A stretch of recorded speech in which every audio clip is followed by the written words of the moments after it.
On est super content, super ravi aujourd'hui avec Sabrina et Amélie de Hugski de vous accueillir dans cette série de webinaires.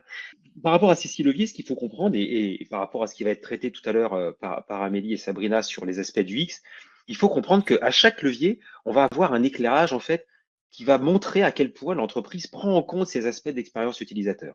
Par exemple, au niveau de la stratégie, vous allez vraiment affirmer votre volonté de faciliter l'usage de vos services. Si vous ne le faites pas, si vous ne consacrez pas des budgets à cet aspect-là, malheureusement, vos services ont peu de chances d'être faciles à utiliser. Majoritairement, la réponse est de 3 millions. Ce qu'il faut savoir, c'est qu'en fait, c'est 6 millions de Français, soit 9% de la population qui souffrent de troubles auditifs, ce qui représente finalement un pourcentage beaucoup plus important que les personnes qui ont des troubles de la vision.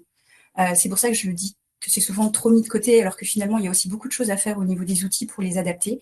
Et c'est voilà, pour ça que j'ai voulu vous partager ce petit sondage, c'est pour vous sensibiliser à la nécessité de proposer des outils pour être en conformité avec les attentes liées à l'accessibilité numérique et pour peut-être changer cette vision qu'on a un petit peu, qui est erronée en fait, de penser que seule la vision rentre en ligne de compte pour l'accessibilité. Dernier point, avant que je passe la parole à Amélie, j'en parlais tout à l'heure, je vous invite à vous renseigner sur le European Accessibility Act, applicable dès le 25 juin. Donc c'est très bientôt. Ce nouveau, hein, vous voyez, c'est dans la même veine que le RGPD ou que le AI Act. Ce sont comment dire, des réglementations qui vont s'imposer à tous les ressortissants européens et il y a des sanctions qui sont, en tout cas de non-respect, qui sont prévues.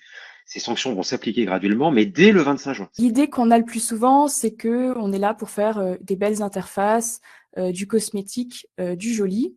Alors ça va aussi faire partie de l'expérience, mais c'est bien plus vaste que ça. On va chercher surtout à rendre l'interface agréable, utilisable et en adéquation avec les attentes et les besoins des utilisateurs. Si on devait donner un objectif à l'UX Design, ça serait la satisfaction utilisateur. Et du coup, les utilisateurs sont devenus de plus en plus exigeants, vu du coup les services qu'ils proposent. D'où la nécessité de placer l'UX au cœur de vos produits. Nous, chez Huxkey, on a tendance à dire qu'avoir des utilisateurs, c'est bien, mais que les faire revenir, c'est mieux. Donc, je pense que cette phrase, en fait, elle illustre bien les problèmes majeurs rencontrés sur un site ou sur une application, qui est finalement celui de conserver les utilisateurs et de les satisfaire. Il y a pas mal de questions, on va essayer de répondre à toutes. La première, c'était concernant les leviers que tu as présentés, Mickaël. Est-ce qu'ils sont pertinents pour tout type et taille d'entreprise? Oui, c'est même pour l'avoir démontré, en fait, il suffit d'aller sur la chaîne YouTube de Dimup, vous verrez que j'ai le témoignage d'un commerçant primeur. Donc, c'est une entreprise de 5 personnes qui fait l'achat, enfin, de la vente de fruits et légumes et qui a fait son diagnostic digital avec Dimup et qui, grâce à ça, au passage, a gagné 5% de chiffre d'affaires additionnel en mettant en place un certain nombre d'outils. Et puis bref, je ne vais pas développer plus longtemps, mais les leviers sont conçus justement pour être adaptables. En fait, que vous soyez unipersonnel, une entreprise unipersonnelle à une multinationale, les leviers sont exactement les mêmes. Ce qui va changer, c'est le nombre d'indicateurs qui sont applicables à votre contexte. Une question concernant les gros groupes. Donc oui, ça, je pense que ça concerne aussi quand j'ai parlé d'Airbnb, de Netflix et autres. Et c'est ce que je disais en fait, c'est que effectivement, j'ai cité des gros parce qu'on les connaît tous, qu'on les utilise, que ce soit au quotidien ou pas.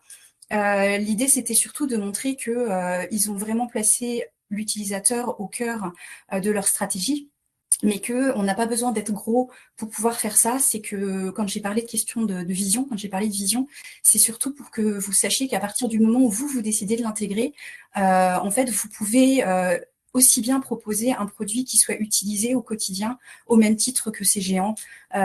Ça n'empêche pas. Après, je pense que peu importe la structure, c'est vraiment une question de volonté, une question d'intérêt sur le sujet de l'expérience utilisateur. Je voulais vous remercier encore, Sabrina et Amélie, d'avoir joué le jeu ce matin.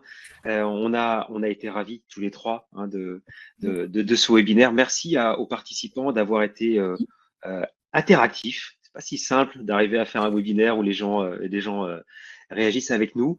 On est évidemment disponible pour répondre à vos questions. On vous a mis dans le dernier slide nos coordonnées. Vous pouvez nous retrouver sur LinkedIn plus facilement, évidemment, que ce soit sur les pages de nos entreprises respectives, DIMUP et Huxkey, ou bien sûr chacun de nous trois, on sera très heureux de vous répondre. Bon appétit à tous. Merci Bon encore appétit, merci. pour votre participation et j'espère à très bientôt. N'hésitez pas à nous contacter. À bientôt. Merci. Au revoir.